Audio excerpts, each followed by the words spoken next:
Hi everyone, welcome to my channel Mamata Sulej. ಇವತ್ತು ನಾನು ಯಾವುದೇ ಟಾಪಿಕ್ ಮೇಲೆ ವಿಡಿಯೋ ಮಾಡ್ತಾ ಇಲ್ಲ. ಅದ್ರ ಬದಲಿಗೆ ನಿಮ್ಮ ಹತ್ರ ಎರಡು ಖುಷಿ ವಿಷಯನ ಹಂಚ್ಕೊಳ್ಬೇಕು ಅಂತ ಈ ವಿಡಿಯೋ ಮಾಡ್ತಾಯಿದ್ದೀನಿ. ಆಲ್ರೆಡಿ ತಮ್ಮೇಲೆ ನೋಡಿ ನಿಮ್ಗೆ ಅರ್ಥ ಆಗಿರುತ್ತೆ. ಅದೇ ಗೂಗಲ್ ಆ್ಯಡ್ಸ್ ಆ್ಯಂಡ್ ಪಿನ್ ಬಂದಿದೆ ನಂದು. ಇದೆಲ್ಲದಕ್ಕೂ ಕಾರಣ ನೀವೇ. ಹಾಗಾಗಿ ಈ ವಿಡಿಯೋ ನಾನು ಮಾಡ್ತಾ ಇರೋದು. ಹಾಗೆ 5000 ಸಬ್ಸ್ಕ್ರೈಬ್ ಸಹ ಆಗಿದೆ, ಅದು ಒಂದು ಖುಷಿ ವಿಷಯ. ಹಾಗಾಗಿ ನಿಮ್ಮ ಹತ್ರ ಹಂಚ್ಕೊಳ್ಳೋಕ್ಕಂತಲೇ ಈ ವಿಡಿಯೋ ಮಾಡ್ತಾಯಿದ್ದೀನಿ. ಈ ಥರ ಬರುತ್ತೆ, ಗೂಗಲ್ ಆ್ಯಡ್ಸ್ ಅಂತಂದಿರುತ್ತೆ. ಇದರಲ್ಲಿ ಒಂದು 6 ಡಿಜಿಟ್ ಒಳಗಡೆ ಪಿನ್ ಇರುತ್ತೆ. ಈ ಸೈಡ್ ಇರುತ್ತೆ, ತೋರಿಸ್ತಾ ಇದ್ದೀನಿ ಅಷ್ಟೇ. ಅದು ಪಿನ್ ಆ್ಯಕ್ಚುಲಿ ತೋರಿಸಾಗಿಲ್ಲ ಯಾರಿಗೂ, ಬಟ್ ಓಕೆ. ಅದೇ ಈ ಥರ ನೋಡಿ, ಹೀಗಿರುತ್ತೆ ಅಷ್ಟೇ. ಇದು ಯಾವಾಗ ಬರುತ್ತೆ ಅಂದರೆ, ನಂದು ಆ್ಯಕ್ಚುಲಿ ಆಲ್ರೆಡಿ 2 ಮಂತ್ಸ್ ಬ್ಯಾಕೇ ಬರಬೇಕಾಗಿತ್ತು. ಬಟ್ ಒಂದು ಸಣ್ಣ ಮಿಸ್ಟೇಕಿಂದ 32 ಡೇಸ್ ನಂದು ಮಾನಿಟೈಸ್ ಆನ್ ಆಗಿದ್ರೂ ಮತ್ತೆ ಆಫ್ ಮಾಡಿದರು. ಯಾಕೆ ಅಂತಂದರೆ, ನಾನು ಮಾಡಿದ ಮಿಸ್ಟೇಕ್ ಏನು ಅಂತಂದರೆ, ಅಲ್ಲಿ ಅಂದರೆ ನಮ್ಮದು ಏನು ಕಂಪ್ಲೀಟ್ ಆಗುತ್ತಲ್ವ, 1000 ಸಬ್ಸ್ಕ್ರೈಬರು 4000 ವಾಚ್ ಅವರ್ಸು ಕಂಪ್ಲೀಟ್ ಆದಮೇಲೆ ಮಾನಿಟೈಸ್ಗೆ ಅಂತ ನಾವು ಅಪ್ಲೈ ಮಾಡಬೇಕು. ಆಗ ಒಂದು ಫಾರ್ಮ್ ಬರುತ್ತೆ ಗೂಗಲಲ್ಲಿ. ಆ ಫಾರ್ಮ್ ಫಿಲಪ್ ಮಾಡಬೇಕಾದಾಗ ಏನು ಮಾಡಿಬಿಟ್ಟಿದ್ದೀನಿ, ಬಿಸ್ನೆಸ್ ಅಕೌಂಟ್ ಅಂತ ಕೊಟ್ಬಿಟ್ಟಿದ್ದೀನಿ. ಆ ಥರ ಕೊಡಬಾರ್ದಾಗಿತ್ತು, ಇಂಡಿವಿಜುವಲ್ ಅಕೌಂಟ್ ಅಂತ ಕೊಡಬೇಕಾಗಿತ್ತು. ಆ ಮಿಸ್ಟೇಕಿಂದ ಅವ್ರೇನು ಡಾಕ್ಯುಮೆಂಟ್ಸ್ ಎಲ್ಲ ಕೇಳ್ತಾರೆ, ನಿಮ್ದು ಏನು ಬಿಸ್ನೆಸ್ ಮಾಡ್ತಾ ಇದ್ದೀರಾ, ನಿಮ್ಮದು ಬಿಸ್ನೆಸ್ಸಂದು ಎಲ್ಲ ಪ್ರೂಫ್ ಕೊಡಿ ಅಂತ ಅವಾಗ ಕೇಳ್ತಾರೆ. ನಾವು ಬಿಸ್ನೆಸ್ಸೇ ಮಾಡಲ್ಲ ಅಂದಾಗ ಅದೆಲ್ಲ ಪ್ರೂಫ್ ಎಲ್ಲಿ ಕೊಡೋಕ್ಕಾಗುತ್ತೆ. ಅದೊಂದು ಮಿಸ್ಟೇಕಿಂದ ಏನಾಯಿತು, ಮತ್ತೆ ನನಗೆ ಚೇಂಜ್ ಮಾಡೋದಕ್ಕೆ ಅಂದರೆ ಇಂಡಿವಿಜುವಲ್ ಅಕೌಂಟು ಅಂತ ನಾನು ಚೇಂಜ್ ಮಾಡ್ಕೊಳ್ಳೋದಕ್ಕೆ ಮತ್ತೆ ಆಫ್ ಮಾಡಿ 32 ಡೇಸ್ ಆಫ್ ಮಾಡಿದರು. ಮಾನಿಟೈಸ್ ಆನ್ ಆಗಿತ್ತು, ನನ್ನ ವಿಡಿಯೋ ಮೇಲೆ ಆ್ಯಡ್ ಬರ್ತಾಯಿತ್ತು, ಎಲ್ಲನೂ ನಿಂತೋಯ್ತು. ಆದರೂ ವಿಡಿಯೋ ಮಾಡ್ತಾನೇ ಇದ್ದೆ. ಅಂದರೆ 32 ಡೇಸ್ ಮಾನಿಟೈಸ್ ಆಫ್ ಮಾಡಿಬಿಟ್ರು ಫುಲ್ಲಾಗಿ. ಅದಾದಮೇಲೆ ಮತ್ತೆ ಇಂಡಿವಿಜುವಲ್ ಅಕೌಂಟ್ ಅಂತ ಆಯಿತು. ಅದಾದಮೇಲೆ ಮತ್ತೆ ಮಾನಿಟೈಸ್ ಸಹ ಆನ್ ಆಯಿತು. ಮಾನಿಟೈಸ್ ಆನ್ ಆದಮೇಲೆ $10 ಆದಮೇಲೆ ಈ ಗೂಗಲ್ ಕಡೆಯಿಂದ ಆ್ಯಡ್ಸ್ ಆ್ಯಂಡ್ ಪಿನ್ ಬರೋದು. $10 ಆದಮೇಲೆ. ಬಟ್ ಇಷ್ಟಾಗ್ಬಿಟ್ರೆ ಏನು ದುಡ್ಡು ಬರೋಲ್ಲ. ಇದು ಜಸ್ಟ್ ಏನಂದರೆ, ನಾವು ಗೂಗಲಲ್ಲಿ ಒಂದು ಸ್ಥಾನ ಪಡೆದೋ ಥರ ಅಷ್ಟೇ. ನೆಕ್ಸ್ಟ್ ಏನಾಗುತ್ತೆ ಅಂತಂದರೆ, $100 ಆಗೋವರೆಗೂ ನಮಗೆ ಯಾವುದೇ ಪೇಮೆಂಟ್ ಬರಲ್ಲ ಯೂಟ್ಯೂಬ್ ಕಡೆಯಿಂದ. ಹಾಗಾಗಿ ಈಗ ಸದ್ಯಕ್ಕೆ ಆ್ಯಡ್ಸ್ ಆ್ಯಂಡ್ ಪಿನ್ ಮಾತ್ರ ಬಂದಿದೆ. ಇದನ್ನು ನಾವು ಅದು 6 ಡಿಜಿಟ್ ಏನು ನಂಬರ್ ಕೊಟ್ಟಿರ್ತಾರಲ್ವ, ಅದನ್ನು ಹಾಕಿದರೆ ನೆಕ್ಸ್ಟು ನಮ್ಮದು ಪ್ರೊಸೆಸ್ ಅಂದರೆ ಬ್ಯಾಂಕ್ ಅಕೌಂಟು ಅದೆಲ್ಲ ಡೀಟೇಲ್ಸ್ ಮತ್ತೆ ಕೇಳ್ತಾರೆ. ಅವರು ಮೇಲ್ ಕಳಿಸ್ತಾರೆ, ಅದೆಲ್ಲ ಡೀಟೇಲ್ಸ್ ಕೊಡಬೇಕಾಗತ್ತೆ. ಆ ಡೀಟೇಲ್ಸ್ ಎಲ್ಲ ಕೊಟ್ಟಮೇಲೆ ನಾನು ಹೇಳ್ದಾಗೆ $100 ಆದಮೇಲೆ ದುಡ್ಡು ಬರೋದು. ಅಲ್ಲಿವರೆಗೂ ಏನೂ ದುಡ್ಡು ಬರಲ್ಲ. ಆಮೇಲೆ ಇನ್ನೊಂದು ನೋಡಿ, ನಂತರ ಹೊಸ್ದಾಗಿ ಯಾರೆಲ್ಲ ಚಾನಲ್ಲು ಅಂದರೆ ಓಪನ್ ಮಾಡಿದ್ದೀರಾ ಅವ್ರಿಗೆಲ್ಲ ಒಂದು ಸಣ್ಣ ಕಿವಿ ಮಾತು ಹೇಳೋದೇನು ಅಂತಂದರೆ, ಯಾವಾಗಲೂ ನೋಡಿ ವ್ಯೂಸ್ ಬರ್ತಾ ಇಲ್ಲ ಅಂತ ಸ್ವಲ್ಪ ತಲೆ ಕೆಡಿಸ್ಕೊಳ್ಬೇಡಿ. ಸಬ್ಸ್ಕ್ರೈಬರು ಆಗ್ತಾಯಿಲ್ಲ ಅಂತ. ನಾನು 0ಇಂದನೇ ಸ್ಟಾರ್ಟ್ ಮಾಡಿದ್ದು. ನನಗೂ ಏನು ಒಂದು ವಿಡಿಯೋ ಆದ ತಕ್ಷಣ ಏನು ಚಮತ್ಕಾರ ಆಗಲಿಲ್ಲ. ನನಗೂ ಸ್ಟಾರ್ಟಿಂಗು ನಿಮ್ಮದು ನಂದೆಲ್ಲ ಹಳೆ ವೀಡಿಯೋಸ್ ನೋಡಿ ನಾನು ಫಸ್ಟು ಕುಕ್ಕಿಂಗ್ ಮಾಡಬೇಕು ಅಂತ ಸ್ಟಾರ್ಟ್ ಮಾಡಿದ್ದು. ಬಟ್ ಅದಕ್ಕೆ ಅಷ್ಟು ವ್ಯೂಸ್ ಬರಲಿಲ್ಲ. ನಾನು ಮೆನ್ಷನ್ ಮಾಡಿದ್ದೆ ಆಲ್ರೆಡಿ, ಬ್ಯೂಟಿಗೆ ಸಂಬಂಧಪಟ್ಟಿದ್ದು, ಟ್ರಾವೆಲ್ಗೆ ಸಂಬಂಧಪಟ್ಟಿದ್ದೆಲ್ಲ ನಾನು ವಿಡಿಯೋ ನನ್ನ ಚಾನಲಲ್ಲಿ ಹಾಕ್ತೀನಿ ಅಂತ ಅಂದ್ಬಿಟ್ಟು, ನನ್ನ ಡಿಸ್ಕ್ರಿಪ್ಷನಲ್ಲಿ ನೀವು ಹೋದರೆ ನಿಮಗೆ ಎಲ್ಲ ಡೀಟೇಲ್ಸ್ ಇದೆ ಅದರಲ್ಲಿ. ಬಟ್ ಬರ್ತಾಯಿತ್ತು ಕೆಲವೊಂದು ಬರೀ 200, 300, 400 ವ್ಯೂಸ್ ಅಷ್ಟೇ ಬರ್ತಾ ಇದ್ದಿದ್ದು. ಆದರೂ ತಲೆ ಕೆಡಿಸ್ಕೊಳ್ಬೇಡಿ. ನೀಟಾಗಿ ನೀವು ಡೈಲಿ ಹಾಕ್ತಿರೋ ಅಥವಾ ಒಂದಿನ ಬಿಟ್ಟು ಒಂದಿನ ಹಾಕ್ತಿರೋ, 2 ಡೇಸ್ಗೊಂದು ವೀಡಿಯೋ ಹಾಕ್ತಿರೋ ಅಥವಾ ವಾರಕ್ಕೊಂದು ವೀಡಿಯೋ ಹಾಕ್ತಿರೋ, ಅದನ್ನು ಅದೇ ಥರ ಕಂಟಿನ್ಯೂ ಮಾಡ್ಕೊಂಡು ಬನ್ನಿ. ಯಾಕಂದರೆ ಮಧ್ಯದಲ್ಲಿ ಗ್ಯಾಪ್ ಮಾಡ್ಕೊಳ್ಬೇಡಿ. ಆಮೇಲೆ ಟೈಮಿಂಗ್ ಸಹ ಅಷ್ಟೇ, ನೀವು ಯಾವ ಟೈಮಿಗೆ ಹಾಕ್ತಿದ್ದಾರೋ ನೆಕ್ಸ್ಟ್ ಪ್ರತಿ ವಿಡಿಯೋ ಅದೇ ಟೈಮಿಂಗೇ ಹಾಕಿ. ಯಾಕಂದರೆ ಸಬ್ಸ್ಕ್ರೈಬರ್ಗೂ ಅವ್ರಿಗೆ ಒಂದು ಗೊತ್ತಾಗುತ್ತೆ, ಓ ಈ ಟೈಮ್ಗೆ ಇವ್ರದ್ದು ವಿಡಿಯೋ ಬರುತ್ತೆ, ಆ ಟೈಮ್ಗೆ ನಾವು ನೋಡ್ಬೋದು ಅನ್ನೋದು ಅವ್ರಿಗೆ ಅಂದರೆ ಕನ್ಫರ್ಮ್ ಇರುತ್ತೆ. ಹಾಗಾಗಿ ಯಾವುದು ದಿನ ನೀವು ಹಾಕ್ತೀರಾ, ಯಾವ ಟೈಮ್ ಹಾಕ್ತೀರಾ ಅದನ್ನೇ ಕಂಟಿನ್ಯೂ ಮಾಡ್ಕೊಂಡು ಬನ್ನಿ. ಆಮೇಲೆ ವ್ಯೂಸ್ ಬರ್ತಾಯಿಲ್ಲ. ಎಲ್ರದ್ದು ಸ್ಟಾರ್ಟಿಂಗ್ ಅದೇ, ನಂದು ಪ್ರಾಬ್ಲಮ್ ಅದೇ ಇತ್ತು. ಹಾಗಂತ ನೀವೇನು ಇದು ಮಾಡ್ಕೋಬೇಡಿ, ಯಾಕಂದರೆ ನಾವೇನು ದೊಡ್ಡ ಸೆಲೆಬ್ರಿಟಿ ಅಲ್ಲ. ಒಂದು ವಿಡಿಯೋ ಹಾಕಿದ ತಕ್ಷಣ ಎಲ್ಲ 1,00,000 ಮಿಲಿಯನ್ ವ್ಯೂಸ್ ಎಲ್ಲೂ ಬರಲ್ಲ ಯಾರಿಗೂ. ಸ್ಟಾರ್ಟಿಂಗು ಸ್ಲೋ ಆಗೇ ಬರುತ್ತೆ. ನೀವು ಆಗ್ತಾ ಹೋಗಿ ವಿಡಿಯೋ ಕ್ವಾಲಿಟಿ ನೀವು ಮೇಂಟೈನ್ ಮಾಡಿ, ಹಾಗೆ ಕಂಟೆಂಟು ಇವೆರಡರ ಬಗ್ಗೆ ಗಮನ ಕೊಟ್ಟು ನೀವು ವಿಡಿಯೋ ಮಾಡ್ತಾ ಹೋಗಿ. ವ್ಯೂಸ್ ಬಗ್ಗೆ ತಲೆ ಕೆಡಿಸ್ಕೋಬೇಡಿ, ಸಬ್ಸ್ಕ್ರೈಬರ್ ಬಗ್ಗೆ ಸಹ ತಲೆ ಕೆಡಿಸ್ಕೊಳ್ಬೇಡಿ. ನಿಮ್ಮ ವಿಡಿಯೋ ಚೆನ್ನಾಗಿತ್ತು, ಒಂದು ಒಳ್ಳೆಯ ಇನ್ಫಾರ್ಮೇಷನ್ ಇತ್ತು, ಜನಕ್ಕೆ ಇಷ್ಟ ಆಯಿತು ಅಂದರೆ ಅವರೇ ನಿಮಗೆ ಸಬ್ಸ್ಕ್ರೈಬ್ ಮಾಡ್ಕೊಳ್ತಾರೆ, ಹಾಗೆ ನೋಡ್ತಾರೆ ಕೂಡ. ಹಾಗಾಗಿ ತಲೆ ಕೆಡಿಸ್ಕೋಬೇಡಿ. ಸ್ಟಾರ್ಟಿಂಗ್ ಎಲ್ಲರಿಗೂ ಅದೇ ಪ್ರಾಬ್ಲಮ್ ಇರುತ್ತೆ. ನಂದು ಅದೇ ಪ್ರಾಬ್ಲಮ್ ಇತ್ತು. ವಿಡಿಯೋ ಅಪ್ಲೋಡ್ ಮಾಡಿದ ತಕ್ಷಣವೇ ಅಯ್ಯೋ ವ್ಯೂಸ್ ಎಷ್ಟು ಬಂತು ಅಂತ ನೋಡ್ತಾ ಇದ್ದೆ. ನಾನು ಸಹ ಅಷ್ಟೇ, ಎಲ್ಲರೂ ಅಷ್ಟೇ ಸ್ಟಾರ್ಟಿಂಗು ಅದು ಇರುತ್ತೆ. ಅಯ್ಯೋ ಎಷ್ಟು ಬಂತು, ಎಷ್ಟು ಜನ ನೋಡಿದರು, ಅಯ್ಯೋ ಸಬ್ಸ್ಕ್ರೈಬರ್ ಆಯಿತೋ ಇಲ್ವೋ, ಇವತ್ತು ಎಷ್ಟಾಯಿತು. ಈಗಲೂ ನಾನು ಡೈಲಿ ಚೆಕ್ ಮಾಡ್ತೀನಿ ಸಬ್ಸ್ಕ್ರೈಬ್ ಆಗಿದ್ದಾರಾ ಇಲ್ವಾ ಅಂತ. ಅದು ಎಲ್ಲರಿಗೂ ಇರುತ್ತೆ.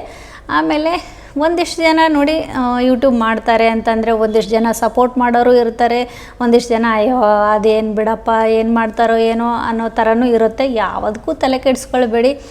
ಎಷ್ಟೋ ಜನ ನಾನು ಸಬ್ಸ್ಕ್ರೈಬ್ ಮಾಡ್ಕೊಳ್ಳಿ ಅಂತ ಹೇಳಿ ಫೋನ್ ತೊಗೊಂಡು ಮಾಡಿಸಿ ಬಂದರೆ ನೆಕ್ಸ್ಟ್ ಅನ್ಸಬ್ಸ್ಕ್ರೈಬ್ ಸಹ ಮಾಡಿದ್ದುಂಟು.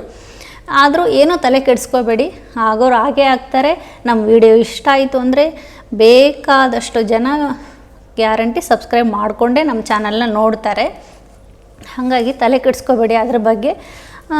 ಇದಂತೂ ಹೇಳಿದ್ನಲ್ವ ಪ್ರೊಸೆಸ್ಸು, ಅಂದರೆ 1000 ಸಬ್ಸ್ಕ್ರೈಬರು 4000 ವಾಚ್ ಅವರ್ಸು ಆದಮೇಲೆ ನಾವು ಮಾನಿಟೈಸ್ ಆನ್ ಆಗುತ್ತೆ. ಮಾನಿಟೈಸ್ ಆನ್ ಆದಮೇಲೆ $10 ಆದಮೇಲೆ ಗೂಗಲ್ದು ಕಡೆಯಿಂದ ಆ್ಯಡ್ಸ್ ಆ್ಯಂಡ್ ಪಿನ್ ಬರುತ್ತೆ.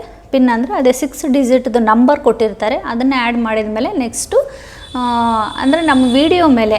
ಆಮೇಲೆ ಇನ್ನೊಂದು ಹೇಳ್ತೀನಿ, ಪ್ರತಿ ಯೂಟ್ಯೂಬರು ಹೇಳ್ತಿರ್ತಾರೆ, ನೀವು ನೋಡಿರ್ತೀರ, ಅಯ್ಯೋ ಇವ್ರದ್ದು ಏನಪ್ಪ ಕಿರಿಕಿರಿ ಅನ್ನೋ ಥರನೂ ನಿಮ್ಗೆ ಆಗಿರುತ್ತೆ, ಇಲ್ಲ ಅಂತ ನಾನು ಹೇಳಲ್ಲ.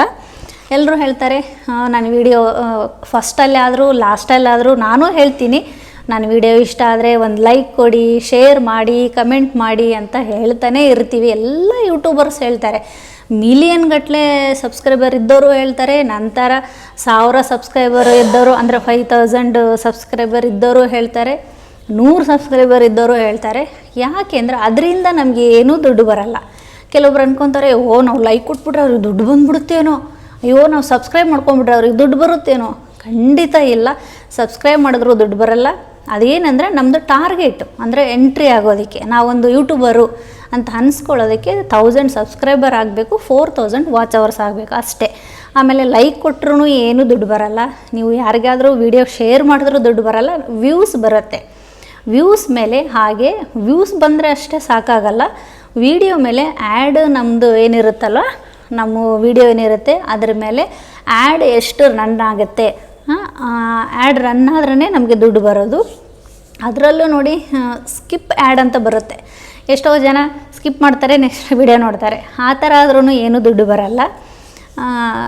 ಆ್ಯಡ್ ಎಷ್ಟು ನಮ್ಮ ವಿಡಿಯೋ ಮೇಲೆ ಎಷ್ಟು ಆ್ಯಡ್ ರನ್ ಆಗುತ್ತೋ ಅದ್ರ ಮೇಲೆ ದುಡ್ಡು ಬರುತ್ತೆ.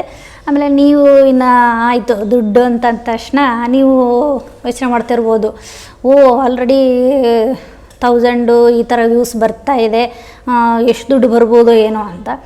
ಖಂಡಿತ ಇಲ್ಲ. ಎಷ್ಟು ಒಬ್ಬೊಬ್ಬರಿಗೆ ಅಂದರೆ ದೊಡ್ಡ ದೊಡ್ಡ ಯೂಟ್ಯೂಬರಿಗೆ ಒಂದು ವಿಡಿಯೋ ಹಾಕಿದರೆ ಲಕ್ಷಾನುಗಟ್ಟಲೆ ವ್ಯೂಸ್ ಬರುತ್ತೆ. ಅಂಥವ್ರಿಗೇ 1,000, 1,500 ಒಂದು ವಿಡಿಯೋಗೆ ದುಡ್ಡು ಅಷ್ಟು ಅಮೌಂಟ್ ಬರುತ್ತೆ. ಲೆಕ್ಕ ಹಾಕಿ ನಾವು ಬರೀ 1800 ವ್ಯೂಸ್ ಬರೋರಿಗೆ ನಮ್ಗೆ ಎಷ್ಟು ಬರ್ಬೋದಂತ ನೀವೇ ಕ್ಯಾಲ್ಕುಲೇಟ್ ಮಾಡ್ಕೊಳ್ಳಿ, ಆಯಿತಾ. ಮಿಲಿಯನ್ ಗಟ್ಟಲೆ ಲ್ಯಾಕ್ ಗಟ್ಟಲೆ ಬರೋರಿಗೇ 1000, 1,500, 2,000 ಅಂದರೆ ಜಾಸ್ತಿ ಆಯಿತು ಅಷ್ಟು ಒಂದು ವಿಡಿಯೋಗೆ. ಇನ್ನು ನಮಗೆ 1,000, 900 ಅಂದರೆ 800, 500 ಈ ಥರ ಬರುತ್ತೆ ಕೆಲವೊಂದು ವಿಡಿಯೋಗೆ. ಕೆಲವೊಂದು ವಿಡಿಯೋ ಚೆನ್ನಾಗಿ ಬಂದಿರುತ್ತೆ. ಆ ಥರ ಅದೇ ನಾನು ಹೇಳಿದಾಗೆ ನಿಮಗೆ ಗೊತ್ತಾಗುತ್ತೆ ಎಷ್ಟು ಬರುತ್ತೆ ಒಂದು ವಿಡಿಯೋಗೆ ಅಂತ. ಆಮೇಲೆ ಇಷ್ಟು ವಿಡಿಯೋ ಹಾಕಿದ್ದೀನಿ ನಾನು, ಆಲ್ರೆಡಿ 101 ವಿಡಿಯೋ ಆಗಿದೆ. ಅಷ್ಟಕ್ಕೂ ಯಾವ ವಿಡಿಯೋಗೂ ದುಡ್ಡು ಬಂದಿಲ್ಲ. ಫಸ್ಟ್ ಸ್ಟಾರ್ಟಿಂಗ್ ಅಂತೂ ಕುಕ್ಕಿಂಗ್ ವಿಡಿಯೋನೇ ಜಾಸ್ತಿ ಇದೆ, ಅದಕ್ಕೆ ₹1 ದುಡ್ಡು ಬಂದಿಲ್ಲ. ಒಂದಿಷ್ಟು ವೀಡಿಯೋಸ್ ಏನಿದೆಯಲ್ಲ ಅದಕ್ಕೆ ಮಾತ್ರ, ಅಂದರೆ ಸಾರಿ ವೀಡಿಯೋಸು, ಮೇಕಪ್ ವೀಡಿಯೋಸು, ಆ ಥರದ್ದು ಅದಕ್ಕೆ ಮಾತ್ರನೇ ಒಂದು ಸ್ವಲ್ಪ ದುಡ್ಡು ಬಂದಿದೆ. ಅದು ಎಷ್ಟು ಗೊತ್ತಾ, 150, 160 ಒಂದೊಂದು ವೀಡಿಯೋಗೆ 500, 600 ಇಷ್ಟು ಅಷ್ಟೇ ಬಂದಿರೋದು. ಫುಲ್ಲು ನಿಮಗೆ $100 ಆದಮೇಲೂ ನಿಮಗೆ ಹೇಳ್ತೀನಿ ಎಷ್ಟು ಅಮೌಂಟ್ ಬಂದಿದೆ, ಆಮೇಲೆ ಯಾವ ವೀಡಿಯೋಗೆ ಎಷ್ಟೆಷ್ಟು ದುಡ್ಡು ಬಂದಿದೆ ಅಂತ ಕೂಡ ನಿಮಗೆ ಪ್ರೂಫ್ ಸಮೇತನೇ ತೋರಿಸ್ತೀನಿ. ಈಗ ಜಸ್ಟ್ ಏನಂದರೆ ಆ್ಯಡ್ಸನ್ನು ಪಿನ್ ಬಂದಿದೆಯಲ್ಲ ಅದಕ್ಕೋಸ್ಕರ ವಿಡಿಯೋ ಮಾಡಿದ್ದು, ಇನ್ನೂ ದುಡ್ಡು ಬಂದಿಲ್ಲ. ಆಮೇಲೆ ಇನ್ನೊಂದು ನೋಡಿ, ಯಾವುದಕ್ಕೂ ನೀವು ಯಾರೋ ಏನೋ ಹೇಳ್ತಾರೆ, ಆಮೇಲೆ ಇನ್ನೊಬ್ಬರು ವಿಡಿಯೋ ನೋಡೋದು, ಅವ್ರು ಇವತ್ತು ವಿಡಿಯೋ ಹಾಕಿದ್ದಾರೆ, ಅವ್ರಿಗೆ ಎಷ್ಟು ಲ್ಯಾಕ್ ಗಟ್ಟಲೆ ವ್ಯೂಸ್ ಬಂದಿದೆ, 1000 ಲೆಕ್ಕ ವ್ಯೂಸ್ ಬಂದಿದೆ, ನಮ್ಗೆ ಯಾಕೆ ಬರ್ತಾ ಇಲ್ಲ, ನಾವು ಚೆನ್ನಾಗೇ ಮಾಡ್ತಾ ಇದ್ದೀವಲ್ಲ, ಆ ಥರ ಕಂಪ್ಯಾರಿಸನ್ ಮಾಡ್ಕೊಳ್ಳೋಕ್ಕೆ ಹೋಗಬೇಡಿ. ಇನ್ನೊಂದಿಷ್ಟು ನಿಮ್ಮ ನೆಮ್ಮದಿ ಹಾಳಾಗುತ್ತೆ. ಯಾಕೆಂದರೆ ಅವ್ರ ಕಂಟೆಂಟೇ ಬೇರೆ ಇರುತ್ತೆ, ನಮ್ಮ ಕಂಟೆಂಟೇ ಬೇರೆ ಇರುತ್ತೆ. ಏನಾದರೂ ಅವರು ಏನೋ ಸ್ಪೆಷಲಾಗಿ ಹೇಳ್ತಿರ್ಬೋದು, ಅದನ್ನು ನಾವು ತಿಳ್ಕೊಳ್ಬೇಕು. ಅವ್ರು ಯಾವ ಥರ ವಿಡಿಯೋ ಮಾಡ್ತಾಯಿದ್ದಾರೆ, ಅವ್ರು ಯಾವ ಥರ ಎಕ್ಸ್ಪ್ಲೇನ್ ಮಾಡ್ತಾಯಿದ್ದಾರೆ, ಯಾಕೆ ಜನಕ್ಕೆ ಅವರು ವಿಡಿಯೋ ಇಷ್ಟ ಆಗ್ತಾಯಿದೆ ಅದನ್ನು ಅರ್ಥ ಮಾಡ್ಕೊಳ್ಬೇಕು ಹೊರತು ಕಂಪ್ಯಾರಿಸನ್ ಮಾಡ್ಕೊಳ್ಬಾರ್ದು. ನಾವಿನ್ನೂ ಏನು ಕಲಿಬೋದು ಅವರಿಂದ. ನಾನು ಸುಮಾರು ವೀಡಿಯೋಸ್ ನೋಡ್ತೀನಿ, ಬೇರೆಯವ್ರ ವೀಡಿಯೋಸ್ ಎಲ್ಲ ನೋಡ್ತೀನಿ, ಅವ್ರು ಯಾವ ಥರ ಹೇಳಿದ್ದಾರೆ, ನಾವು ಯಾಕೆ ಅವ್ರಿಗಿಂತ ಬೆಟರ್ ನಾವೇನು ಹೇಳ್ಬೋದು ಅದನ್ನು ಥಿಂಕ್ ಮಾಡಿ ಹೊರತು ವ್ಯೂಸು ಅವ್ರದ್ದು ಜಾಸ್ತಿ ಬಂದಿದೆ, ನಮ್ಮದು ಕಡಿಮೆ ಬಂದಿದೆ ಅದೆಲ್ಲ ನೀವು ತಲೆ ಕೆಡಿಸ್ಕೊಳ್ಬೇಡಿ. ಆಮೇಲೆ ವಿಡಿಯೋ ಹಾಕ್ತಾಯಿರಿ, ಯಾವ ವಿಡಿಯೋ ಯಾವಾಗ ಕ್ಲಿಕ್ ಆಗುತ್ತೆ ಅಂತ ಹೇಳೋಕ್ಕೆ ಆಗೋದೇ ಇಲ್ಲ. ಅಷ್ಟು ವೀಡಿಯೋಸ್ ನಾನೇನು ಹಾಕಿದ್ನಲ್ಲ, ಯಾವ ವಿಡಿಯೋಗೂ 500ಕ್ಕಿಂತ ಜಾಸ್ತಿ ವ್ಯೂಸ್ ಬಂದಿರಲಿಲ್ಲ. ಒಂದು ಸ್ಯಾರಿಗೆ how to mix and match ಸ್ಯಾರಿನೂ ವಿತ್ ಬ್ಲೌಸ್ ಅಂತಂದು ಒಂದು ವಿಡಿಯೋ ಮಾಡಿದೆ. ಆ ವಿಡಿಯೋದಿಂದನೇ ನಂದು ಚಾನಲ್ ಗ್ರೋತ್ ಆಗಿದ್ದು, ಹಾಗೆ ಸಬ್ಸ್ಕ್ರೈಬರ್ ಸಹ ಆ ಒಂದು ವಿಡಿಯೋದಿಂದನೇ ಜಾಸ್ತಿ ಆಗ್ತಾ ಬಂತು. ಹಾಗೆ ಗೊತ್ತಾಯಿತು ನನಗೆ, ಈ ಥರದ್ದು ವಿಡಿಯೋ ಅಂದರೆ ಈ ಥರ ವಿಡಿಯೋ ಮಾಡಿದರೆ ನಾನು ನೋಡೋಕ್ಕೆ ಇಷ್ಟಪಡ್ತಾ ಇದ್ದಾರೆ ವ್ಯೂವರ್ಸು ಅಂತ ನನಗೆ ಗೊತ್ತಾಯಿತು. ಅದೇ ಥರ ನೀವು ಎಲ್ಲ ಟ್ರೈ ಮಾಡ್ತಾಯಿರಿ. ಎಲ್ಲ ವೀಡಿಯೋಸು ಎಲ್ಲ ಅಂದರೆ ಬೇರೆ ಬೇರೆ ಟಾಪಿಕ್ ಮೇಲೆ ಹಾಕಿ ವೀಡಿಯೋಸು, ಅವಾಗೆ ನಿಮ್ಗೆ ಗೊತ್ತಾಗುತ್ತೆ ಯಾವ ವಿಡಿಯೋ ಜನರು ಅಂದರೆ ನಮ್ಮನ್ನು ನೋಡೋಕೆ ಇಷ್ಟಪಡ್ತಾರೆ ಅಂತಂದು. ಆ ವಿಡಿಯೋ ಯಾವಾಗ ನಿಮಗೆ ಕ್ಲಿಕ್ ಆಯಿತೋ, ನಾವು ಈ ವಿಡಿಯೋ ಮಾಡಿದರೆ ಜನ ನಮ್ಮನ್ನು ಜಾಸ್ತಿ ನೋಡ್ತಾ ಇದ್ದಾರೆ ಅಂತ ನಿಮ್ಗೊಂದು ಗೊತ್ತಾಗುತ್ತೆ, ಐಡಿಯಾ ಬರುತ್ತೆ. ಆಗ ಏನು ಮಾಡ್ತಾ ಹೋಗಿ ಆ ಟಾಪಿಕ್ ರಿಲೇಟೆಡ್ ಇರೋವಂಥದ್ದು ನೀವು ಕಂಟೆಂಟನ್ನ ಜಾಸ್ತಿ ಮಾಡ್ತಾ ಹೋಗಿ. ನನಗೆ ಆ ಸೀರೆಯಿಂದನೇ ನನಗೆ ತುಂಬ ಸಬ್ಸ್ಕ್ರೈಬರು ಆಯಿತು, ಆಮೇಲೆ ವಾಚ್ ಅವರ್ ಸಹ ಅಷ್ಟೇ. ನಾನು ಸ್ಟಾರ್ಟ್ ಮಾಡಿದಾಗ ಏನು ಅಂದ್ಕೊಂಡಿದ್ದೆ, ಅಯ್ಯೋ ನಾನಿನ್ನೆ 1 ವರ್ಷ ಆದ್ರೂ ರೀಚ್ ಮಾಡ್ತೀನೋ ಇಲ್ಲೋ, ಏನೋ ಸಬ್ಸ್ಕ್ರೈಬರ್ ಹೆಂಗೂ ರೀಚ್ ಮಾಡ್ಬೋದು, 1000 ಅಲ್ವಾ, ಅವರು ಫ್ರೆಂಡ್ಸ್ಗೂ ಫ್ಯಾಮಿಲಿಗೆ ಇವ್ರಿಗೆ ಹೇಳಿ ಮಾಡಿಸ್ಬೋದು. ಬಟ್ ವಿಡಿಯೋ ಸಬ್ಸ್ಕ್ರೈಬ್ ಮಾಡ್ಕೊಳ್ಳಿ ಅಂತ ಹೇಳ್ಬೋದು, ನನ್ನ ವಿಡಿಯೋನೇ ನೋಡ್ತಾ ಇರಿ ಅಂತ ಯಾರಿಗೂ ಹೇಳೋಕ್ಕಾಗಲ್ಲ. 4000 ವಾಚ್ ಅವರ್ಸ್ ನಾನು ಯಾವಾಗಪ್ಪ ಕಂಪ್ಲೀಟ್ ಮಾಡಬೇಕು, 1 ವರ್ಷ ಆದ್ರೂ ಮಾಡ್ತೀನೋ ಇಲ್ಲೋ ಅಂದ್ಕೊಂಡಿದ್ದೆ. ಬಟ್ ಆ ಥರ ಏನೂ ಇಲ್ಲ. ಅದೇ ನಾನು ಹೇಳಿದ್ನಲ್ವ, ಒಳ್ಳೆ ಕಂಟೆಂಟನ್ನು ನೀವು ಹಾಕಿ, ಒಳ್ಳೆ ಥರ ವಿಡಿಯೋ ಅಂದರೆ ಕ್ವಾಲಿಟಿ ಇರಲಿ, ಶೇಕ್ ಮಾಡೋದು, ವಾಯ್ಸು ನೀಟಾಗಿ ಕ್ಲಿಯರಾಗಿರಬೇಕು, ನೋಡೋರಿಗೆ ಅರ್ಥ ಆಗಬೇಕಲ್ವ ನಾವೇನು ಹೇಳ್ತಾ ಇದ್ದೀವಿ ಅನ್ನೋದು. ಅದು ಒಂದು ನೋಡ್ಕೊಳ್ಳಿ.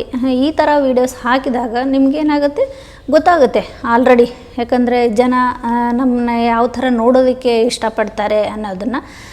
ಅದೇ ಥರ ನಾನು ಕಂಟೆಂಟ್ ಮಾಡ್ತಾ ಬಂದೆ. ಸಾರಿಗೆ ಸಂಬಂಧಪಟ್ಟಿದ್ದು, ಸಾರಿ ಟಿಪ್ಸ್ ಆ್ಯಂಡ್ ಟ್ರಿಕ್ಸು, ಹ್ಯಾಕ್ಸು, ಆಮೇಲೆ ಕುಕ್ಕಿಂಗು ಅಂದರೆ ಕಿಚನ್ ಟಿಪ್ಸು, ಈ ಥರ ಮಾಡ್ತಾ ಬಂದೆ. ವ್ಯೂಸು ಸ್ವಲ್ಪ ಪರವಾಗಿಲ್ಲ ಬರ್ತಾ ಇದೆ. ಹಾಗೆ ವಾಚ್ ಅವರ್ಸ್ ಅಷ್ಟೇ, ಆಗಲೇ 23,000 ಈ ಥರ ಆಗಿದೆ ನಂದು ವಾಚ್ ಅವರ್ಸ್ ಆಲ್ರೆಡಿ. ಅದನ್ನು ಚೆನ್ನಾಗೇ ಬರ್ತಾ ಇದೆ. ಅದೇ ನಾನು ಹೇಳಿದ್ನಲ್ವ, ನಾವೇನು ದೊಡ್ಡ ಸೆಲೆಬ್ರಿಟಿ ಅಲ್ಲ, ದೊಡ್ಡ ರಾಜಕಾರಣಿಗಳೂ ಅಲ್ಲ. ಇದ್ದಕ್ಕಿದ್ದಂಗೆ ವ್ಯೂಸು ಲ್ಯಾಕ್ ಗಟ್ಟಲೆ, ಮಿಲಿಯನ್ ಗಟ್ಟಲೆ ಬರುತ್ತೆ ಅಂತ ನೀವು ಯಾವತ್ತೂ ಅಂದ್ಕೊಳ್ಬೇಡಿ. ಇಷ್ಟು ಜನ ನೋಡ್ತಾ ಇದ್ದಾರಲ್ವ ಅದಕ್ಕೆ ಖುಷಿ ಪಡಿ. ಯಾಕೆ ನೀವು ಅಯ್ಯೋ ಅವ್ರದ್ದು 1,00,000 ಬರುತ್ತೆ, ನಮ್ಮದು ಬರೀ 1000 ಬರುತ್ತೆ, 500 ಬರುತ್ತೆ, ಯಾಕೆ ಚಿಂತೆ ಮಾಡ್ತಾ ಇದ್ದೀರಾ? ಅಷ್ಟು ಬರ್ತಾ ಇದೆ ಅಲ್ವ, ಅಷ್ಟು ಜನ ನೋಡ್ತಾ ಇದ್ದಾರೆ, ಸಾಕು ನಮಗೆ.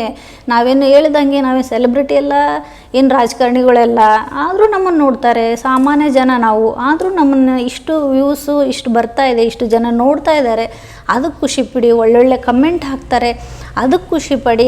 ಅದು ಬಿಟ್ಬಿಟ್ಟು ಬೇರೆಯವರು ಚಾನಲ್ಗೆ ಹೋಗಿ ಅವ್ರದ್ದೆಲ್ಲ ಕಂಪೇರ್ ಮಾಡಿಕೊಂಡು ಸುಮ್ಮನೆ ನೆಮ್ಮದಿ ಹಾಳು ಮಾಡಿಕೊಂಡು ನಿಮ್ಮ ವಿಡಿಯೋ ಮಾಡೋಕ್ಕೆ ಮೂಡಿಲ್ದಂಗೆ ಸರಿಯಾಗಿ ವಿಡಿಯೋ ಮಾಡ್ದೇ ಅಪ್ಲೋಡ್ ಮಾಡಿಬಿಡೋದು, ಅದೆಲ್ಲ ಮಾಡಬೇಡಿ. ನೀವು ಫಸ್ಟು ನಿಮ್ಮ ಚಾನಲ್ ಬಗ್ಗೆ ಫೋಕಸ್ ಕೊಡಿ, ಅಷ್ಟೇ ಸಾಕು.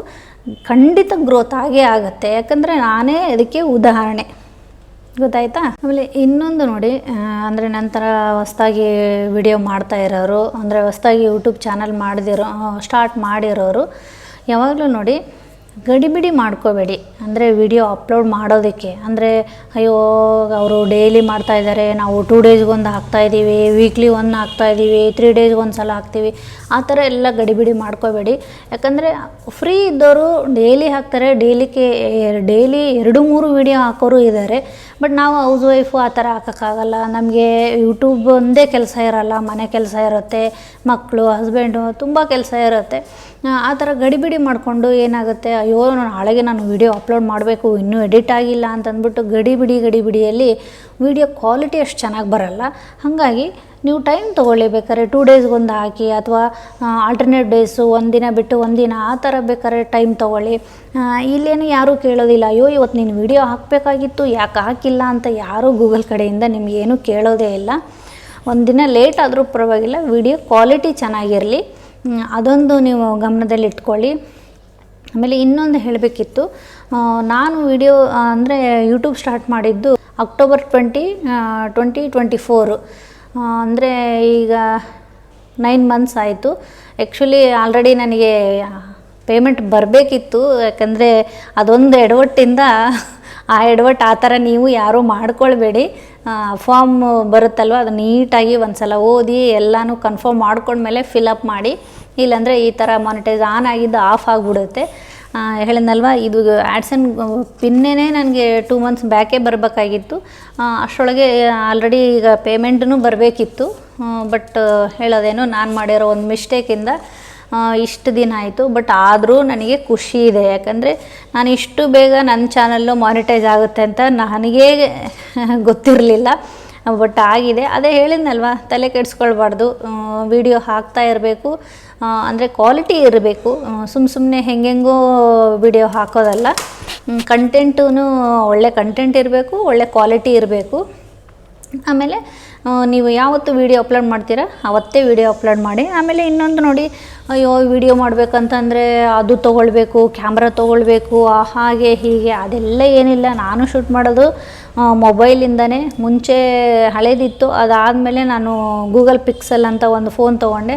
ಬಟ್ ನಾನೇನು ಯೂಟ್ಯೂಬ್ಗಂತ ತೊಗೊಳ್ಳಿಲ್ಲ. ಬಟ್ ಅದು ಹಳೆ ಫೋನ್ ಏನಾಗ್ತಾಯಿತ್ತು ಅಂದರೆ ಇದ್ದಕ್ಕಿದ್ದಂಗೆ ಸ್ವಿಚ್ ಆಫ್ ಆಗೋಗ್ತಾಯಿತ್ತು, ಸರಿಯಾಗಿ ಚಾರ್ಜ್ ಆಗ್ತಾ ಇರಲಿಲ್ಲ.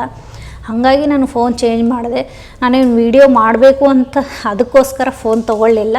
ಆಮೇಲೆ ನನಗೆ ಟ್ರೈಪಾಡ್ ಒಂದು ತೊಗೊಂಡೆ, ಯಾಕಂದರೆ ಎಷ್ಟು ನಾವು ಕೈಯಲ್ಲಿ ಅಳಗಾಡಿಸ್ದೆ ನಾವು ವಿಡಿಯೋ ಮಾಡ್ತೀವಂದ್ರೂ ಸಹ ಸ್ವಲ್ಪ ಆದರೂ ಶೇಕ್ ಆಗೇ ಆಗುತ್ತೆ. ಹಾಗಾಗಿ ಒಂದು ಟ್ರೈಪಾಡ್ ಒಂದು ತೊಗೊಂಡಿದ್ದೀನಿ.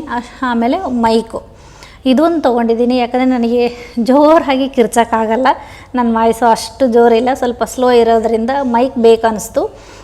ಹಾಗಾಗಿ ಒಂದು ಮೈಕ್ ತೊಗೊಂಡಿದ್ದೀನಿ, ಬೋಯಾ ಮೈಕ್ ಅಂತ, ತುಂಬ ಚೆನ್ನಾಗಿದೆ. ಬೇಕಾದರೆ ಅದ್ರ ಲಿಂಕ್ ಬೇಕಾದರೆ ನಿಮಗೆ ಕೊಟ್ಟಿರ್ತೀನಿ, ಯಾರಾದರೂ ನೀವು ತೊಗೊಳ್ಬೇಕನ್ನೋದಾದರೆ ತೊಗೊಳ್ಳಿ. ಆಮೇಲೆ ಟ್ರೈಪಾಡ್ದು ಅಷ್ಟೇ, ಬೇಕಂದರೆ ಲಿಂಕ್ ಡಿಸ್ಕ್ರಿಪ್ಷನಲ್ಲಿ ಕೊಟ್ಟಿರ್ತೀನಿ, ಬೇಕಂದರೆ ತೊಗೊಳ್ಳಿ. ಇಲ್ಲ ನೀವು ಕೈಯಿಂದ ಮ್ಯಾನೇಜ್ ಮಾಡ್ತೀನಿ ಅನ್ನೋದಾದರೆ ಅದು ಓಕೆ, ತೊಂದರೆ ಇಲ್ಲ. ಬಟ್ ಅದೇ ಹೇಳಿದ್ನಲ್ವ, ಮೈಕ್ ಇದ್ದರೆ ಬೆಟರ್ ಅನಿಸುತ್ತೆ ನನಗೆ, ನನ್ನ ಎಕ್ಸ್ಪೀರಿಯನ್ಸ್ ಅಂದರೆ. ಹಾಗೆ ಫೋನಲ್ಲಿ ಅದು ಅಷ್ಟು ಕ್ಲಿಯರಾಗಿ ತೊಗೊಳ್ಳಲ್ಲ.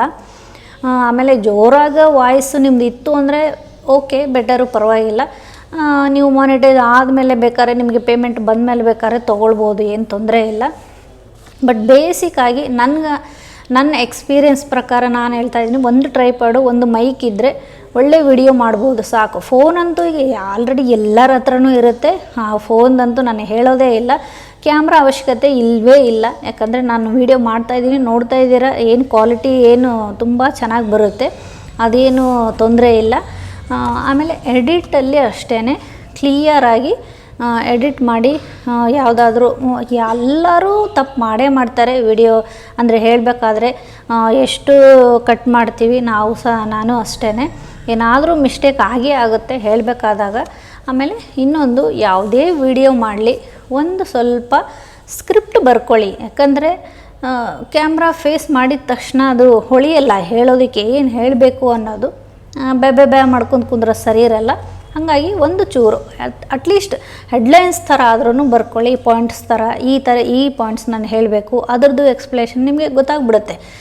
ಈ ಟಾಪಿಕ್ ಬಗ್ಗೆ ಏನು ಹೇಳೋದು, ಈ ಲೈನ್ಗೆ ಏನು ಹೇಳಬೇಕು, ಅಟ್ಲೀಸ್ಟ್ ಆ ಥರ ಹೆಡ್ಲೈನ್ಸ್ ಆದರೂ ಬರ್ಕೊಳ್ಳಿ. ಸ್ಕ್ರಿಪ್ಟ್ ಮಾತ್ರ ಖಂಡಿತ ಬರ್ಕೊಳ್ಳಿ ನೀವು, ಹಾಗೆ ವಿಡಿಯೋ ಚೆನ್ನಾಗಿ ಬರೋದು ಆವಾಗಲೇ. ಇಷ್ಟ ಆಗಿತ್ತು ನೋಡಿ ನನ್ನ ಯೂಟ್ಯೂಬ್ ಜರ್ನಿ. ಏನಾದರೂ ನಿಮಗೆ ಡೌಟ್ಸ್ ಇದ್ದರೆ, ಅಂದರೆ ಹೊಸದಾಗಿ ಯೂಟ್ಯೂಬ್ ಚಾನಲ್ ಓಪನ್ ಮಾಡೋರಿದ್ದರೆ, ಆಲ್ರೆಡಿ ಮಾಡಿರೋರಿದ್ದರೆ, ನಿಮಗೇನಾದರೂ ಡೌಟ್ಸ್ ಇದ್ದರೆ ಕೇಳ್ಬೋದು.